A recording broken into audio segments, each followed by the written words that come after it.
A corruptible house.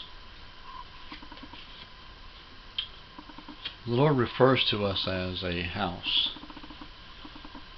because, I guess inside every individual there's a lot of things going on that keeps his stuff together. And we are, without a doubt, a corruptible house. And just like any household, takes a lot of things to run a household. Household is a small business, actually. To be a success, you have to be a hard worker. Love the fact that you are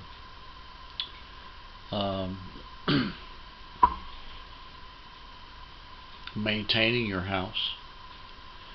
And some people have failed houses, and they keep living there even though they failed.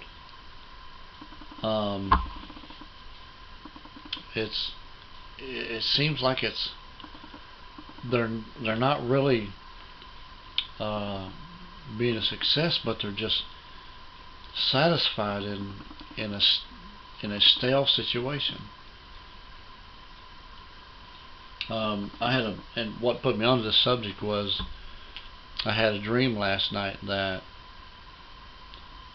we were it was like a house that represented my family, and I'm guessing that each room that was in the house represented a different person. And in this house there had been left a dead animal, and it was corrupting the house,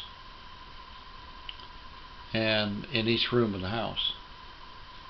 And the bugs came out from the animal, and it began to eat the house.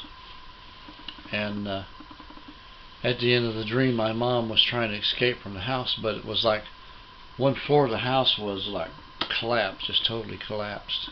It was like the middle floor, it was like multiple floors. There was like, I don't know, there was 4, maybe 5, probably 4. And then when one fell, it was 3. It was kind of like termites eating the house. But I got to thinking, we are a corruptible vessel, and in order to maintain or become something better, you have to turn your heart toward the Lord and in positive things. I know not everybody knows the Lord, but it's not a smart thing, because God being the originator of the house. I watched a movie called Castaway. Matter of fact, I might name this video Castaway, but excuse me. Everybody knows it was Tom Hanks, and he was marooned on a desert island, and he had everything going, a super business. He was the guy in charge. He was down to the last second in everything that he did, and he was busy shaving time off of that. I mean, he was like the super manager, the guy that made things work. But when he was marooned on this island, which was about, I don't know, several thousand square feet big, wasn't a very big island at all.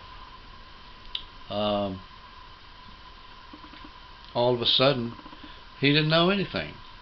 He didn't know how to take care of himself. He had to learn everything over. And I think that's what God does with us, because on this island he was, and the famous Wilson talked to this ball, Wilson, was a part of his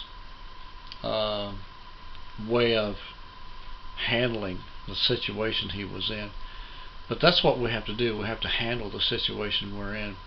And God takes us through these things, anxiety, lead us through hard times to make better people out of us so that our house won't be corrupted.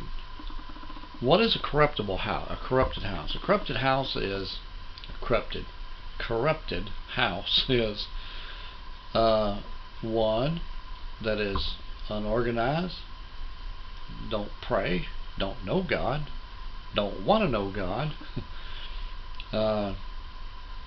one that can't help itself, one that hurts others and is dependent on others, and not that the capability isn't there, but just don't want to help do anything.